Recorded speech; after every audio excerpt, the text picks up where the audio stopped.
the future of local government. So welcome to Shock Talk, the future of local government.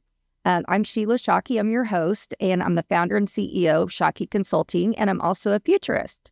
And so today we're going to talk about Beyond the Boat, how Raytown secured funding for critical infrastructure. And I'm excited to introduce to you my guest, Damon Hodges. I think I knew you when you were in KC-Mo, but Yes. now you are with Raytown, your city administrator there, and have recently got a vote of the people to issue bonds for some infrastructure. And we're going to talk about that process today and learn a little bit more from you about how that worked, and hopefully our listeners can get some tips from you about that. And so a little bit about Damon. He's got an MBA and has worked in infrastructure for how many years, Damon? As long as I can remember, almost 20 years. 20 years, right. So he's currently working on a stormwater capital program, and we're working with you guys on that to engage the community. And before you became a city administrator, you were public works director. Works. Is that right? So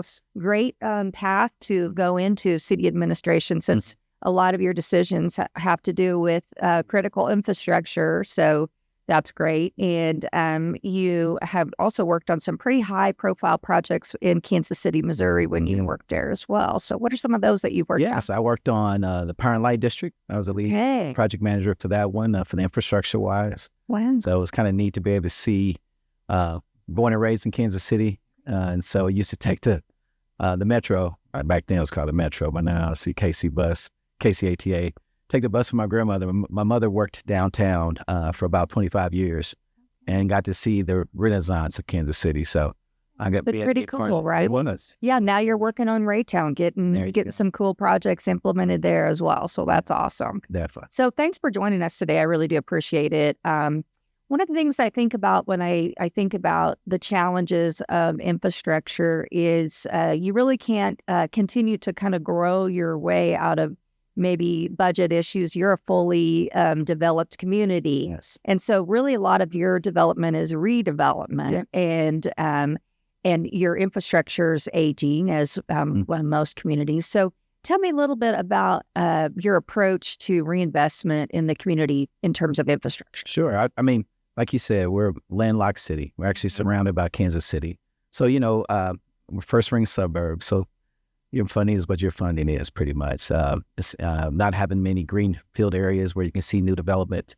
So for the most part, we have to look at how do we get the funding that we have, the sales tax revenue that we have, in order to completely redo what we have. Infrastructure-wise, everybody thinks about the roads, but there's more to that than just infrastructure-wise. For us, it's sanitary sewer, the storm sewers, the sidewalks and curbs. Here lately, sidewalks has been a real big issue. A lot of people out walking. The weather's been great. Yeah. Definitely. But with us not having that initial infrastructure, many of our streets were built with what they call unimproved streets, where there's no curb and gutter, no sidewalks. So try to retrofit that to appeal to the current demographics of what people want and needs for citizens, and draw them to want to stay in your city. So the infrastructure is like the catalyst for other things that may come. So for us, it's like, how do you keep up with that? Even though you're kind of working on the funding from high up, and also trying to, fit what you got from the past to the future. And for our standpoint, it's been a challenge. It's been a challenge. I can tell you, I did not have this many grays before that situation, but it's been something that we were to approach. The good thing about it is the board that I have, they understand that there's a need there. The staff that we have understand that we got to look at what it is that the citizens want for the future. And for the most part, the citizens understand that too, and been willing to pitch in and understand that we got to do something in order to continue to provide the needs of our citizens. So one of the ways that residents have been supportive of your infrastructure and reinvesting in it was to pass a bond election. Yes. And in Missouri, the Hancock Amendment requires you to vote on almost every single thing that the community has to vote on it. So that's a little challenging sometimes to get the community behind those necessary needs. And I know that you started out with really coming up with a vision for your community and a comprehensive plan. And tell me how that kind of helped with that understanding of why the need for reinvestment. Definitely. So our comprehensive plan, we're currently working on that to finish that up. We had not done one in over 20 years. So we can only imagine how lives have changed in 20 years. I mean, I could tell you the use of a phone was definitely like that, not like that when it first started. I tease, I was telling some kids the other day, I said email was not as big as it was when I first started. Wow, our email just kind of started back then. It's pretty crazy, right? Yeah. But those instantaneous issues also make so instantaneous wants and needs. And so for us, we've been looking at that. We've been looking at how do we provide those plans? How do we provide that, get our vision out to the citizens? And one of the things we also did was update our capital improvement plans and look at that for, and the main category of that was our roadways. And so the bond itself, the GO bond required us to have a 4/7 vote. So the state of Missouri, you have to have a 4/7 votes on even years. I think it's even or odd years, and then a different vote amount on the other. So those two, we took 2 bond items to the there. And the one we ended up with for the GO bond for the storm was still the largest we've had in our city history, but the other one would be even larger. But we honestly missed the other one by less than 40 votes. Oh, wow. So when I say your vote counts, I tell citizens that a lot. That 40 votes separated from us having an infrastructure would have put us at about $30 million, which would have been almost 10% of, almost 85% of our budget, our annual budget for roadways. But we got $7 million to do that, our GO bond for our storm. So that is a benefit still. But that also showed us that our citizens understand the need for us to have over 50% on both of those. And in years past, they could not even get to that point. And now we're at that point where the citizens understand we got to have the funds in order to do the work. But they also means that they understand the vision what our board and along with our citizens, our staff has been able to put out there. We've showed them that one of the things we showed them was the need. So we had to show them this. We did a what they call a pavement analysis, which I think most pavement condition index. There you go, PCI. Yeah, PCI. Yeah, explain a little bit about that process, because it is a great way to kind of help residents understand how you can kind of keep your good streets good because before they start to fall apart. So explain a little bit about that. And what that does is that you get they go through and analyze. You typically hire a consultant and drive around to all your streets. And it looks at the conditions of your streets based off of the, I'm going to use this word, technology. And for the technology, it tells you really what your streets are rated off based off of the conditional index. So if you get up towards 100, which no one has 100, but you get up towards a higher level, you have really good streets. Most of them don't have that. But you want to get there in the middle. And we had quite a few that were either in the middle or below. And when you get to the level of poor, which is like under 40, then you kind of get completely redo the street. And when we think about the one in the middle, that means you see a lot of places do a 2-inch mill and overlay to try to keep those good streets good, as you just mentioned. We had a few of those, but not enough, because over the years we let them go down too much. And so now that means the money that you're using for that has to be in the larger projects, larger scale projects. And then that's kind of doesn't help you in the long run, especially when you have a limited amount of budget. So from our standpoint, we did that. I started in 2017 and 2018. We went through that conditional analysis to show them where we were and to show them where we're trying to go from there.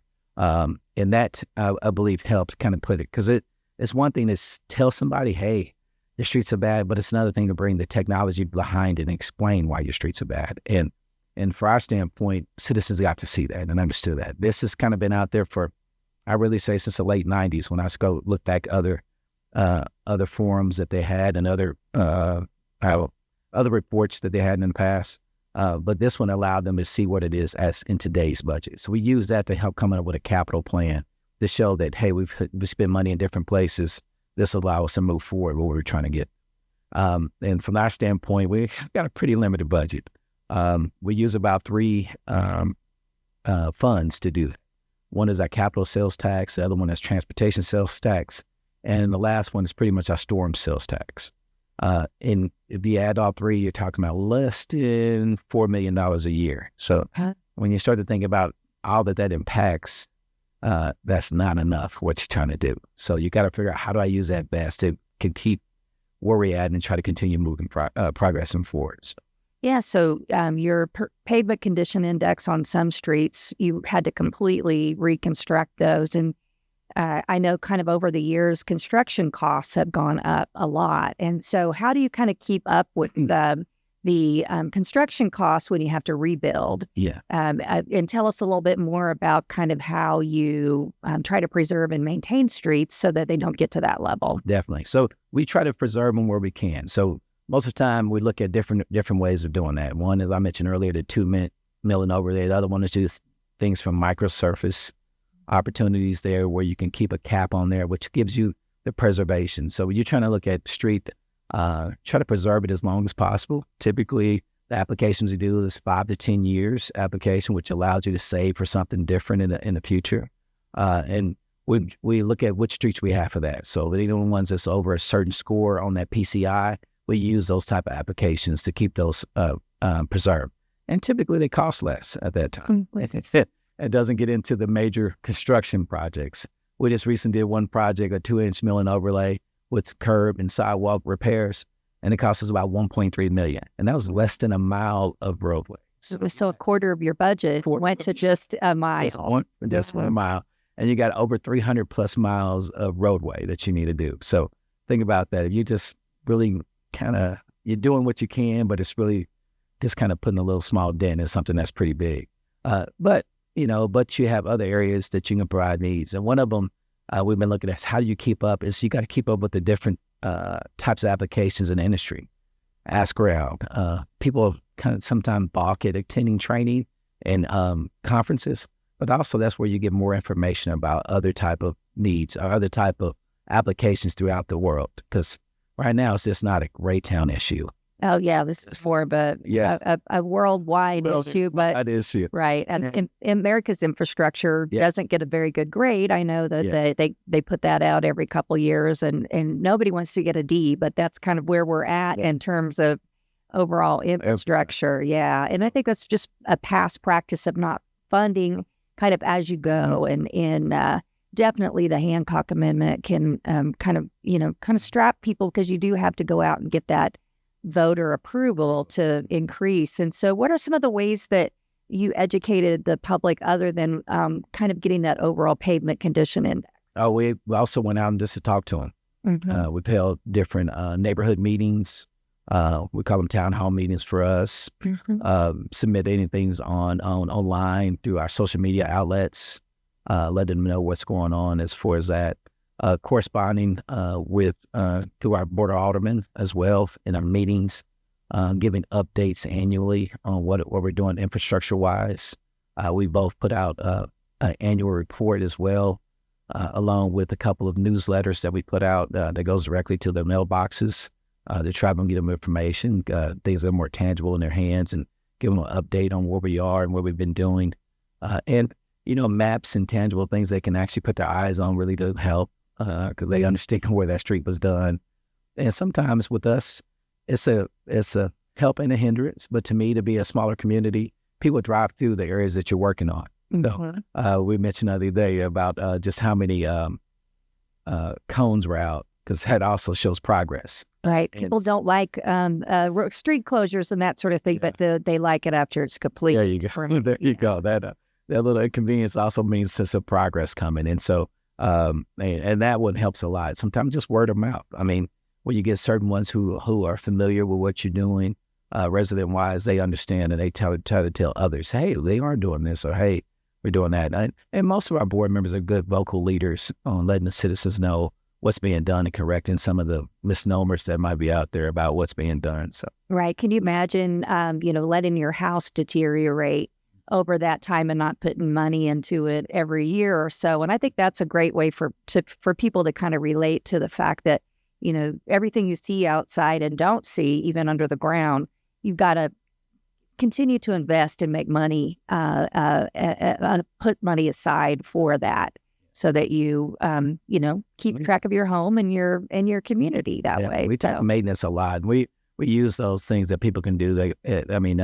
I think about the roof on a house and how it keeps everything up under it well. But if you keep that top portion out, if you don't take care of that roof, you don't take care of what's under it. And that's the same thing with the roadway. If we don't take care of that top surface, the things up under seem to degrade And all of a sudden now it becomes from what would be a nice maintenance project to a large reconstruction project. And when it's reconstruction, then all of a sudden the cost is infinitely, it goes out the box for us. And so that's why we try to do what we can to keep that top layer where it needs to be at. Yeah, keep the water out from underneath, which people don't really realize that when you're going through and doing those improvements for the preservation techniques, you're basically keeping the water out from the base of the underneath of it. And that makes it really makes sense to people because you want to keep the water out of your house and your roof does that. And that's kind of something you have to invest in periodically. So that's a great way to do that. So what results have you seen in terms of kind of your governing body? Sounds like they're very supportive of doing additional investments in the community's infrastructure. What have you seen as a result of that? Have you seen, any kind of redevelopment spurred because of that reinvestment? I've seen a few things. One thing I've seen is a more trust from our community. When I started in a position as the public works director in 2017, I think it was 2018 timeframe, they had a couple of ballot items that went on there that did not do well. And one of them was a sales tax that just did not do well. But over the years, we've been able to pass certain taxes that allow us to help us with our infrastructure. To me, that shows not only a trust in us as city staff, but also more backing with the board itself. So that one, I think, was really big for us as a community. If there's anything I can give advice-wise to other city administrators or city managers is know your community and know who you're dealing with. For the most part, majority of them just didn't have a lot of trust that we're going to do what we're going to do. And over the years, I hope that my staff, along with the board and others, have built that trust. And that's been shown by passing certain legislation to allow us to have funding to continue and try to do infrastructure projects. And then as far as the reinvestment from other businesses, I've seen that. So we had a couple of one of our major strip malls, see them come and do more investment in it. Since then, we did an infrastructure project directly in front of that strip mall, which include traffic improvements, but also signal and intersection improvements. Jackson County put a trail that was a major piece in front of the Rock Island Trail. Was that it? Yeah, retreat. Yeah. So those things I believe help with that and help them. And it's also on a major roadway within our city. So those type of projects I believe can help with the reinvestment on it. And we have a lot of smaller mom and pop businesses, and if we're able to do things that allow them to be more attractive, allow them more connectivity is what we're trying to work on now. Try to use the trail system where we had a Rock Island Trail, which was done by Jackson County a couple years back. Well, it's a major trail system, leads from Arrowhead through Raytown, through Kansas City, all the way to Lee Summit area. We're trying to use that as another avenue to provide access to different places within Raytown. So we try to build up that trail as well in our upcoming infrastructure projects. That's great. Yeah, so sales tax is what is used to pay back the bonds that you're issuing. And it kind of makes sense for you to use that revenue source because a lot of people drive through Raytown. It's not even the residents that pay that sales tax. And so you drive through, it makes sense to kind of do that. Any other kind of ideas that you've had in terms of how to fund infrastructure and kind of make sure that it makes sense to ease the pain of the resident? And the resident, definitely. Well, between the property tax, sales tax, the other thing was we go for grants. Whenever opportunity they come about, I have no doubt that we're going to try to go for those. This past year, we received one of the largest grants we had in history, and that was one through MDNR. Received a grant to do some projects through ARPA funds. And that one was something we applied for a couple of years back and received that. And this year we have received almost close to $9 million in grants. Oh, wow. And so over double what you get for your street maintenance. Yeah. So that's been something that we're going for upcoming. We're looking at some other opportunities for larger grants through the federal government. But for the most part, grants and some of them, we actually are approved for it. Other ones, hey, you go for it and you may not get approved for it. But for the most part, if you get anyone else to help leverage those funds towards ours, that's what we'll try to look for. Sounds like you're trying to be creative and bring money from outside to kind of help with some of the infrastructure challenges that you have. Yeah. And that's a need for us as a landlocked community as well. Because, where you may have greenfield areas where if you got a new business that's coming in and they got to build infrastructure to it, our infrastructure is pretty much there, which also is a plus. Right. You're already ready for development. Yeah, that's great. So if you need to just come and build a building, please feel free because we're open and ready. But on the other hand, when we do new projects as well, we apply for grants and grant opportunities there to help us with that funding. Yeah. So it sounds like you're not only creative in your funding, you've been able to really use a lot of different communication techniques to really explain to the community the challenges that you have and make them part of the solution. Yeah. Any other tips you would give city administrators who are having challenges in terms of infrastructure? Another one would be to look at where you are and prioritize. So one of the things I was told when I first got into it was, for one, update my comprehensive plan to understand what people want and what the needs are of the citizens, but also update your plans that you have so you can be able to plan for those.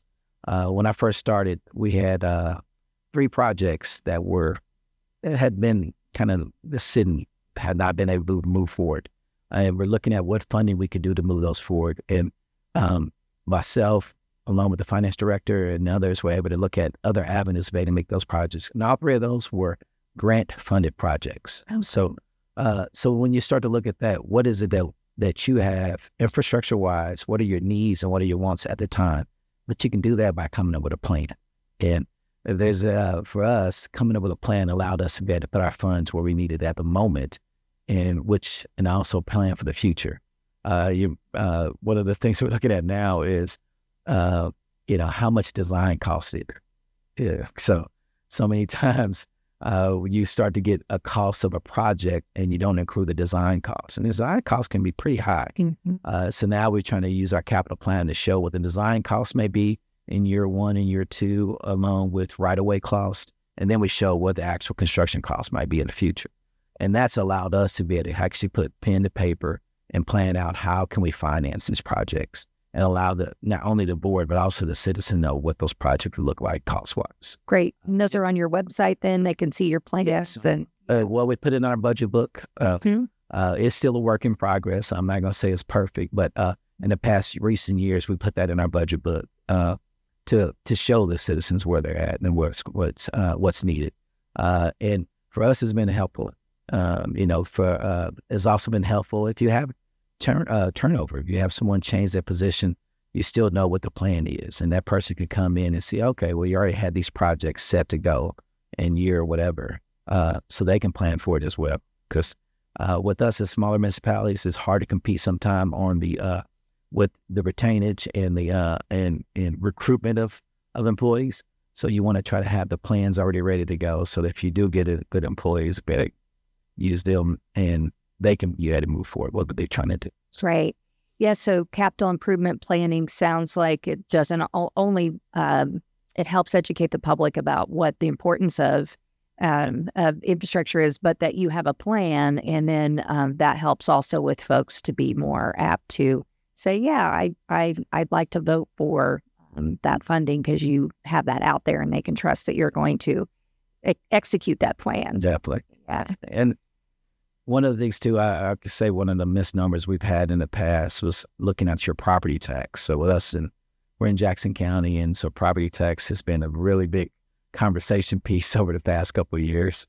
But sometimes people have had misnomer of what it was. And from our standpoint, our property tax levy has not increased since 1978. Wow. Yeah, that's that idea of Hancock Amendment, right? Yeah, that really, it limits what you can do in terms of increasing your mill levy. Yeah, because you can only go so far up with the Hancock Amendment unless you go through a vote. And we've tried it a couple of times with the vote and it just didn't work out. But some I've told us in meetings, oh, well, you have plenty of money. This is what I pay. Well, no, I get a small portion of that. So we've also showed them the little pie chart to really show where the funding is going that's coming out of your property tax. And so I think we get just under 1.5 million of that. So it's not a huge amount. And but with the GEO bond, we will increase that amount because then we have to pay that. That's how we use to pay back those GEO bonds. But it gives them a better idea with where the funding is going, what we really do have on the books. I think helps a lot with citizens in making an informed decision. Yeah, and I think a lot of people don't realize when they see that tax bill that they think of, I'm sending that to the government. Well, it could be your schools, it could be state government, it could be county. There's a variety of different funding sources and funding entities that get that money, and you may get a certain percent of it as the city. But everything you see around you, when you look out the window, that's the city's responsibility. So, so that kind of makes it.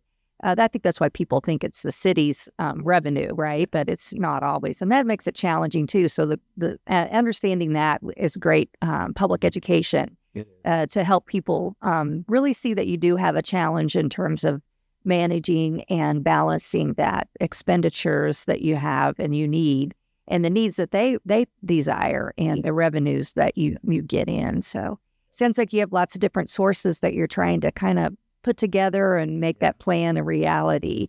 Any other things you want to tell about just infrastructure planning and community engagement in general? Well, community engagement, I can tell you that from my standpoint, I always knew it's a need and a necessity. But to see where it is now in comparison to where it was when I first started, they want to hear from you, but they also want to have something tangible they can follow back on. And so giving them in different mechanisms. When I first started, we did not have a public information officer. And, so that one was one of the needs I knew off the top that we needed to definitely fulfill from our standpoint. And that was just to help with the getting information on, but also helped us with guiding how we provided the information. Sometimes when you're in the back room and you're coming up with all these plans, you really need someone who can give you a tangible way of getting that information out to your citizens. And so I would say that look at those ways, look at consultants like yourself and others who can help you with guiding that and how you get that information out to the people, because not everybody reads or consumes the information the same way. I still to this day, they used to have a paper when I first started, and now they no longer have it. The local news is pretty much gone, isn't it? Yes. And so many still believe in that and want to know why is it that I don't have a paper. But we try to guide them to other ways of receiving that information. And as far as our standpoint, when it comes to infrastructure, we're going to try. We're going to try. And when I say try, not even just in the sense of we look at, I tell my employees, if you're not at the table, you own a meeting. And so I ask them to be at the table whenever there's something that may come up in our profession. And we believe in training. We believe in sending people out to opportunities because we come back with different ways of looking at the different needs, the different wants that we have of our citizens, and different ways of being able to fund the infrastructure.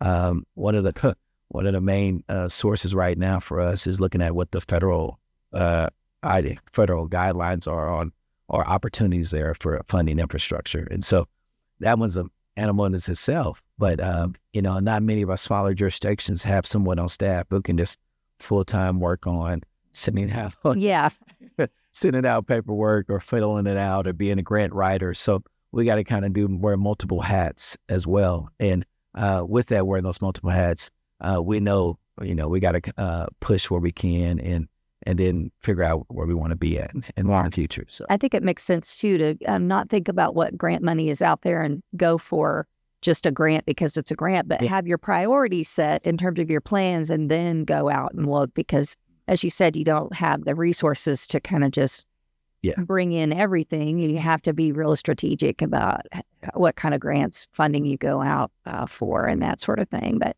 and I'm old.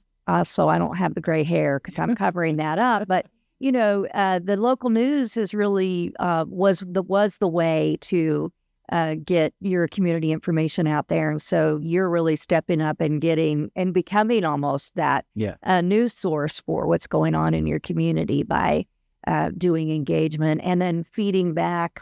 Here's what you want as a resident tells you. And then this is what we did with that information. And that builds trust as well. So continuing to kind of have that communication loop a circular loop all the way around. You said this, we did this, and building on that is a way to get voters to understand why it's important to reinvest in infrastructure. So, and it's a constant job. Yeah. And I constant in a few ways, because a lot of times citizens want to know, they make up and they look at what they think the story may be. And really, they're just asking questions and want to know, why is it this way? Why did you not do this? And if I used to see it this way, and be willing to be open to answer those questions and not treat them as though, hey, that's a bad question. Treat them as though with the respect that they deserve as citizens who are the ones paying for what we receive, and also are the ones investing in their community. That's we're at City Hall, Raytown City Hall. That's what we want. When you come into those doors, you may get an answer you may not like, but hopefully you get the answer in a professional, respectable way, so that at least you can walk away with the experience that, hey, I understand they're trying to do what they're trying to do, and provide the citizens of Raytown with the best service that they can. So. Well, thanks so much for joining us today, Damon.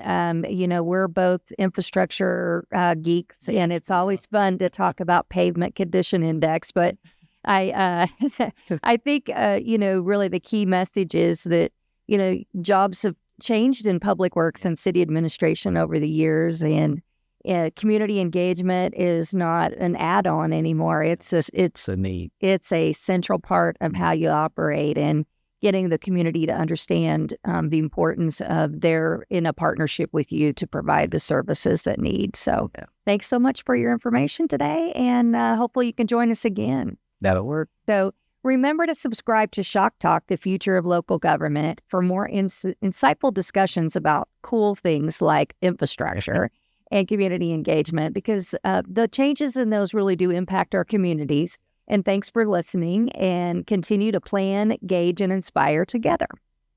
Thanks for tuning in to this episode of Shock Talk, Future of Local Government. If you enjoyed this episode, make sure to subscribe to our podcast for more expert advice.